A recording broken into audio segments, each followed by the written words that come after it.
Om Swastiastu, Semeton Sareng Sami. Hari ini Senin tanggal 17 November tahun 2025, dalam Hari Bali Songo Ponhuku Dunggulan, di mana hari ini kami sekeluarga melaksanakan upacara melaspas alit dan mecaru berkaitan dengan sudah selesainya bangunan Merajan Alit di kampung halaman.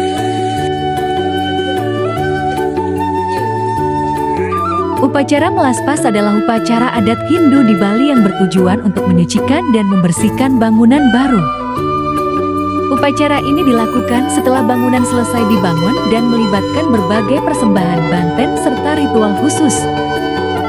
Secara umum melaspas bertujuan untuk menyeimbangkan kekuatan positif serta negatif dalam lingkungan sekitar, sehingga melaspas dianggap sebagai langkah penting untuk memulai kehidupan baru dengan penuh berkah. Bagi umat Hindu khususnya di Bali, upacara ini wajib dilaksanakan dan sudah menjadi tradisi turun-temurun hingga saat ini. Selain upacara melaspas juga dilaksanakan upacara mecaru, yang mana mecaru adalah upacara umat Hindu di Bali yang bertujuan menjaga keharmonisan antara manusia dengan alam semesta melalui persembahan caru. Demikian rangkaian upacara melaspas alit dan mecaru.